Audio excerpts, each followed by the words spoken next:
Matthew, what's good, brother? JJ, what's up? Shark Lotto, what's good? What's good? What's good? Elian, what up? Matthew Berry, how is Wisconsin, my brother? How's Wisconsin doing? Good to see you, brother. Always, always, always a pleasure.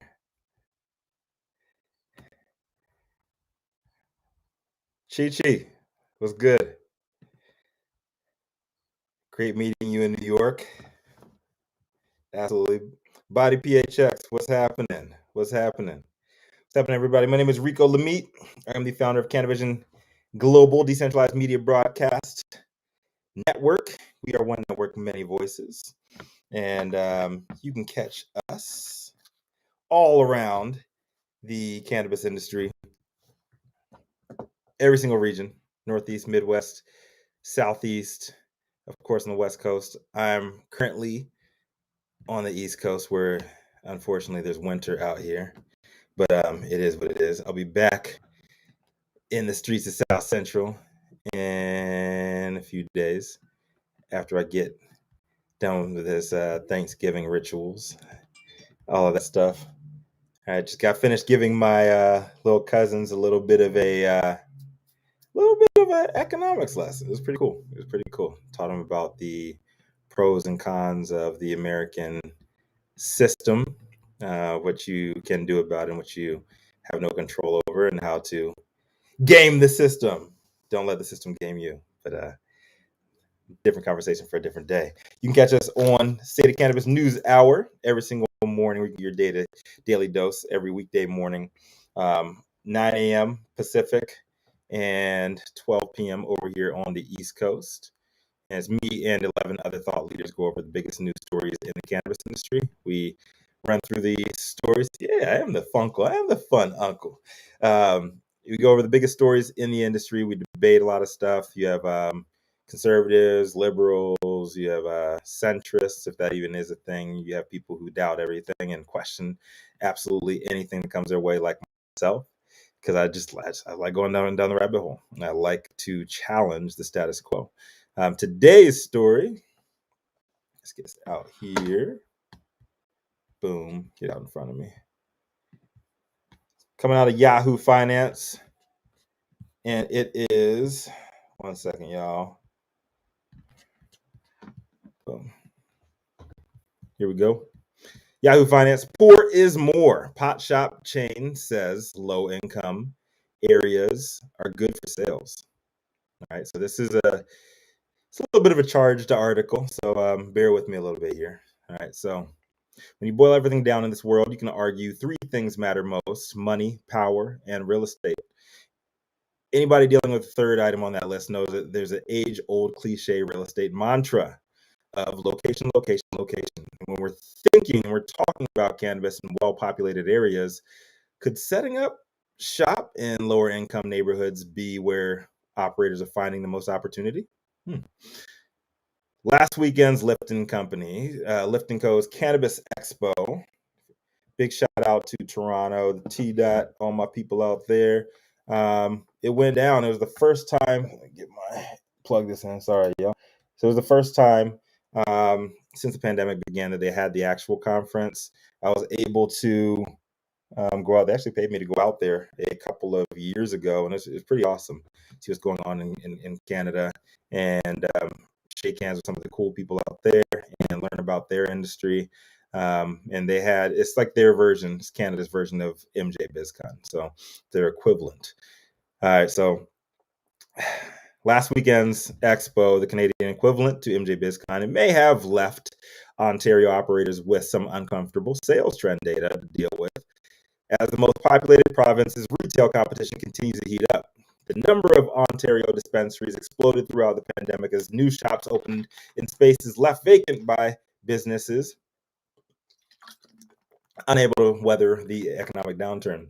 According to real estate brokerage Colliers International, the number of dispensaries in the Greater Toronto area grew from 13 in January 2020 to 336 in March 2021, a 2,485% increase.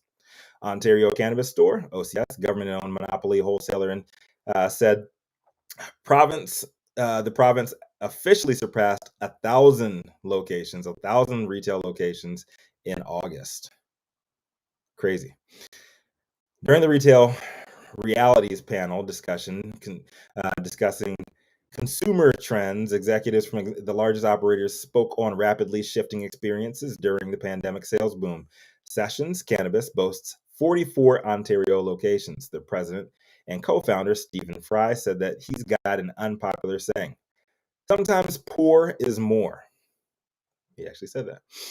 In certain demographics, especially in lower socio-demographic areas, cannabis sales are generally higher.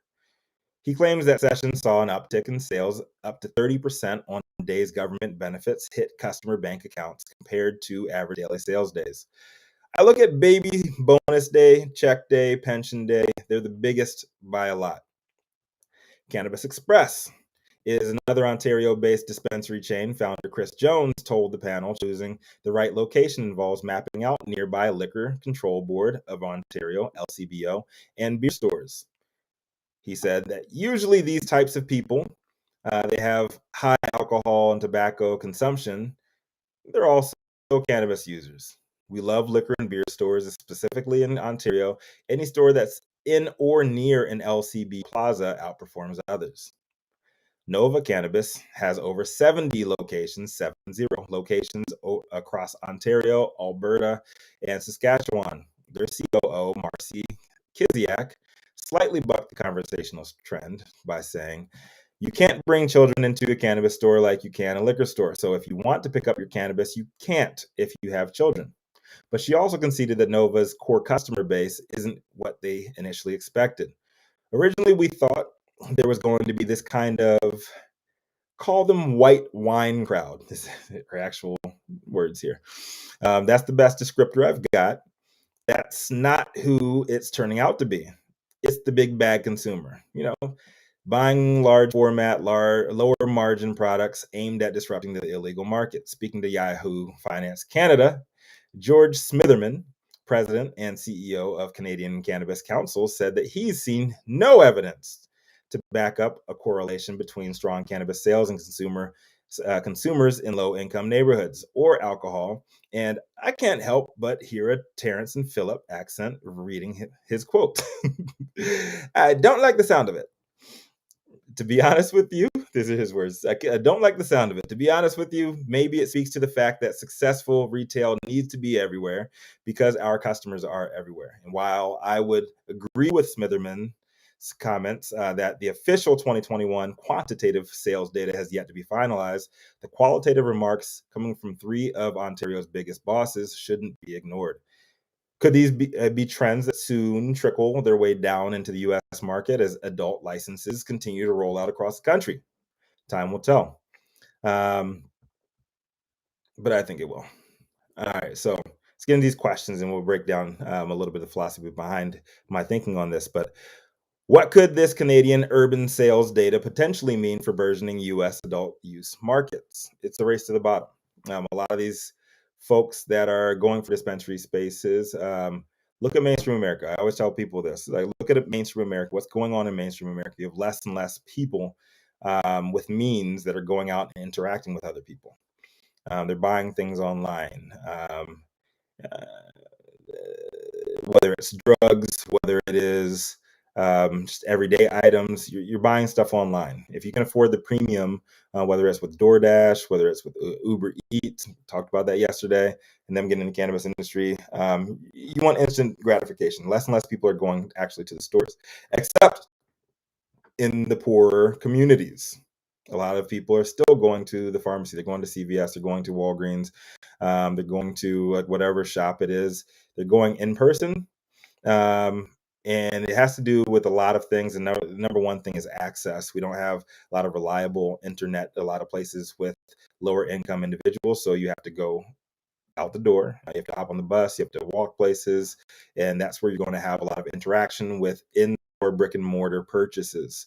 So yes, I do believe that you should be looking at a lot of this data and the way that it has really exponentially grown in the Canadian market. in urban areas in Canada for their adult use is flourishing, you're probably going to see a lot of that happen here in America too. Should purposely eyeing retail locations in low income, higher populated areas be seen as predatory? It can be. And here's where I want to be very, very careful with how I word this, because I don't want to call absolutely everybody predatory, because it can be a boon for the local communities as well. Stuff like Josephine and Billy's out in South LA, where I'm from, and or excuse me, where I live. And you have a beautiful shop that comes in there. They're employing people from the community, and the people who own it and work there look like the people of the community. It can be a good thing for everybody around them. However, there are a lot of predatory companies. That's just the way that it is. Cannabis still being federally illegal, you're going to have a lot more scammers in our industry than you're going to have in established industries, and you just got to deal with it. Unfortunately, there's no better answer than that. You're going to have predatory salespeople, you're going to have predatory investors, and it's going to be a easier target. And this is why you have cash advance stores on every block of the hood, but you don't have banks, right? Um, Everybody's that's looking to earn a quick buck. You know that is a low hanging fruit to go into the ghettos, to go into the low income communities and sell them access to something that they'll never get. Is what it is. That's capitalism. It's America's flavor of capitalism, I should say. All right. Where have all the high end Canadian consumers been getting product during the pandemic? They've been ordering it online. The majority, not all, not all. I consider myself a weed snob now, but the majority of high-end cannabis consumers are buying stuff online. They either already know who their brands are, they already know who the companies that they rock with are, or they're just getting sold stuff online through marketing. Pretty much anybody who I don't know anybody who's an absolute fan of MedMen, but anybody who actually shops at MedMen, where did you hear about MedMen? You heard about them online. You heard about them through their marketing prowess, and you probably ended up at their shop. You got sold. That is the wave of the future. Period. I shouldn't even say the future. That's the wave of today, of now. You see all these tech companies getting into the cannabis industry. That's why. It's a lot easier to segment your shoppers and to get great data and get them back into your shop, create that loyalty, that sense of loyalty that you really can't do as accurately and as efficiently with face-to-face contact and brick and mortar stores. It just is what it is. We're in a data-driven world, and that's the way the world is going. Therefore, that is where the cannabis industry is going. All right. JMO, what's happening? JMO says, what does a retailer do if the local ordinance says you can only have a business in a certain zone that has low income folks? They go for that property. You know, yeah, they're going to go for that property that's green zoned. If you have a green zone property, you can actually build, whether it's cultivation, extraction, whatever the license is, it's zoned properly for a certain place. You're going to go for that. And if the data is to believe the qualitative data, we can talk about qualitative versus quantitative data, but the qualitative data is coming directly from three of the biggest executives in the Canadian market, in the Canadian urban retail market, and they're telling you straight up they're getting the most of their money, the most bang for their buck, volume sales, whatever. They're getting the most money out of these low income areas. That's where the money's going. That's where the money's coming from. You have a lot of people going in there. They're not buying high ticket items, but the number of transactions like far exceeds the small amount of transactions that you can see in your posh store. A lot of people are spending millions upon millions of dollars doing these ultra decked out dispensaries, and if they do not have a consumption license tacked onto that operation, I would invest in it personally.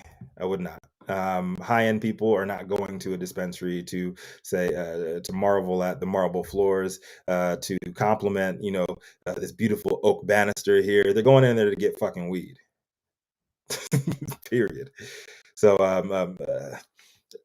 the COO from what was the name of that company? COO Marcy Kiziak from Nova Cannabis. She's 100% right. Like you're building high-end shops. They look absolutely beautiful, and you're looking to attract that high-end, beautiful client.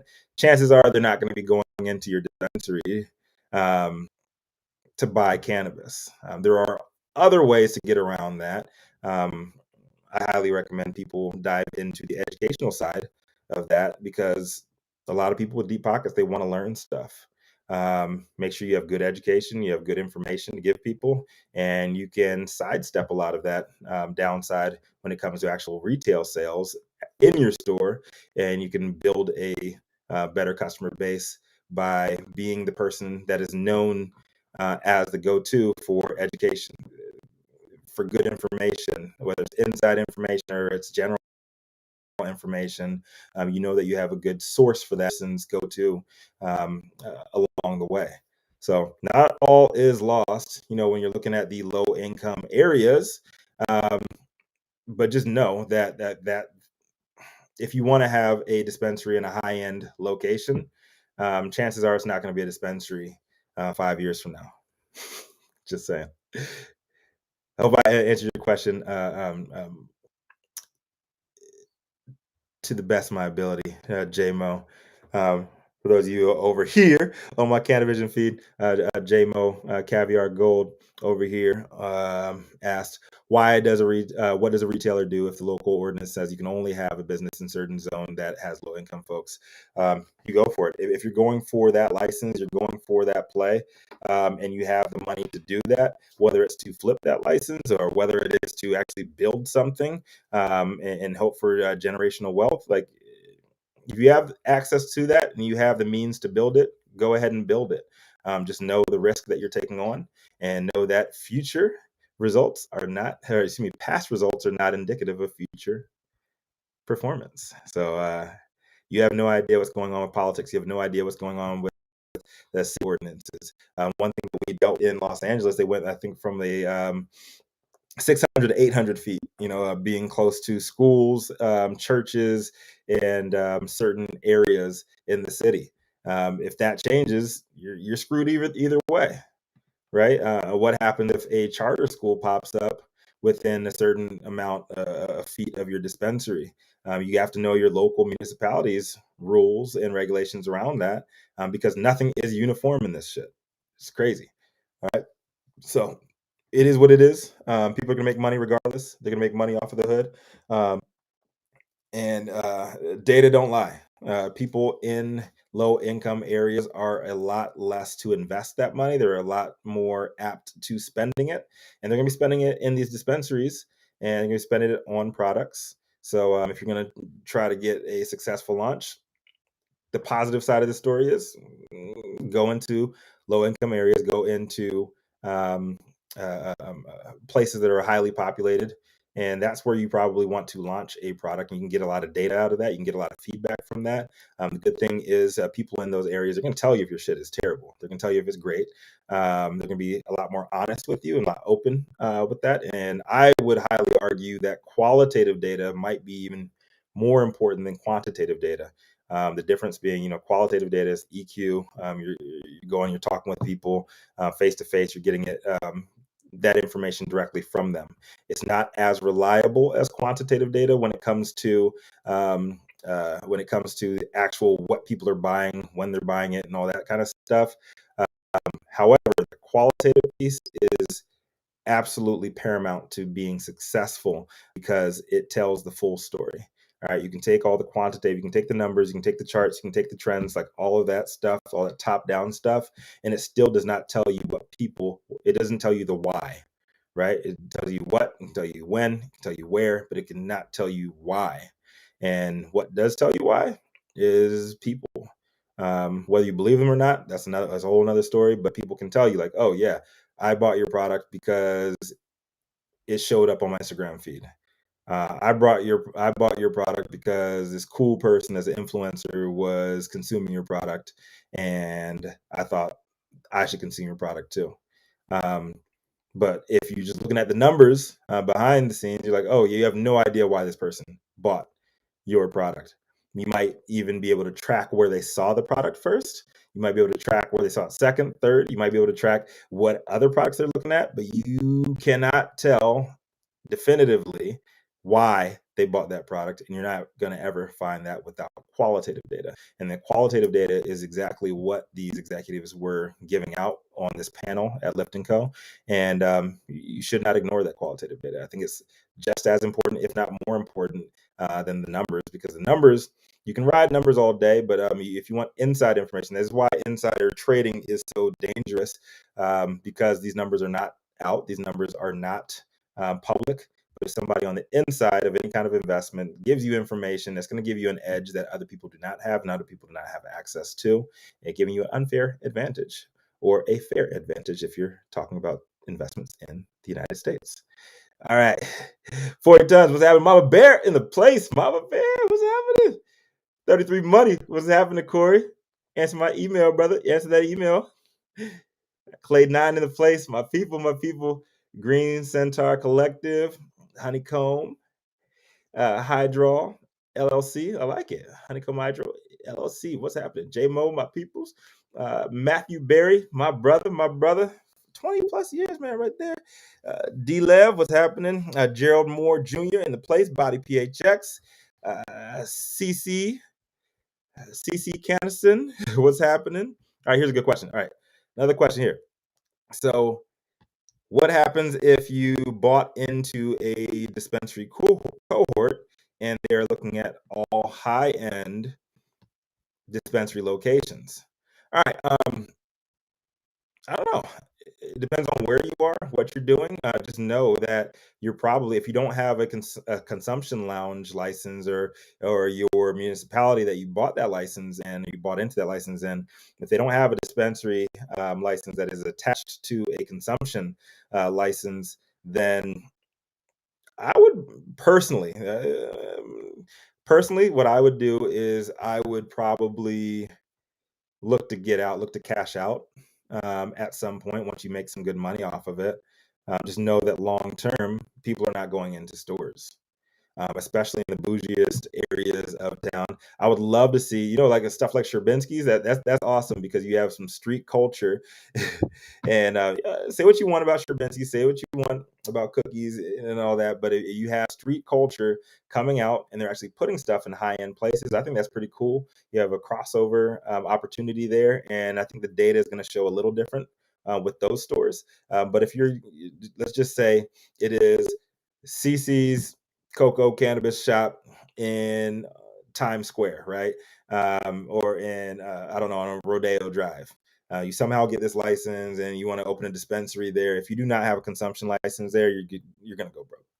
So you're going to go broke. 100%. I will take that bet to the grave.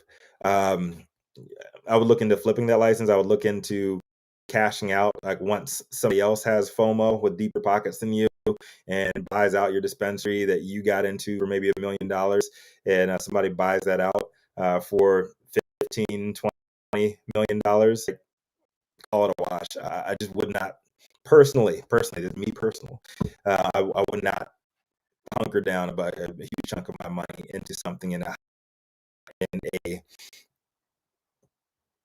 good retail place, a prime real estate location.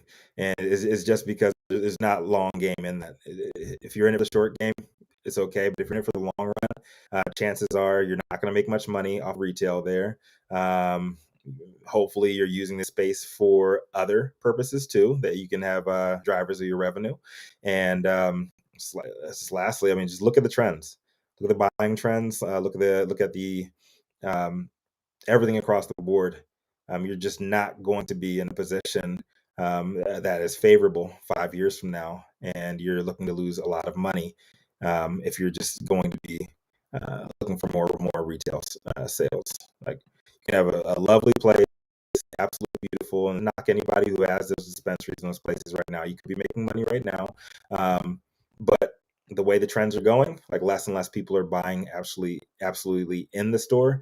And if you have a spot in Rodeo Drive, chances are you're paying 20, 30, maybe even $40,000 in rent monthly. And effective tax rate, if you own a retail in Los Angeles, is around 70%. Do the math, man. You can't live off those margins. You see everybody complaining about cultivation tax margins right now, man. Like, it's already tough to make money in this industry if you're not trapping. Period. Taxes are terrible, and we don't have enough people that are lobbying against the powers that be that keep on levying this bullshit on us. So it's a loser's game. All right.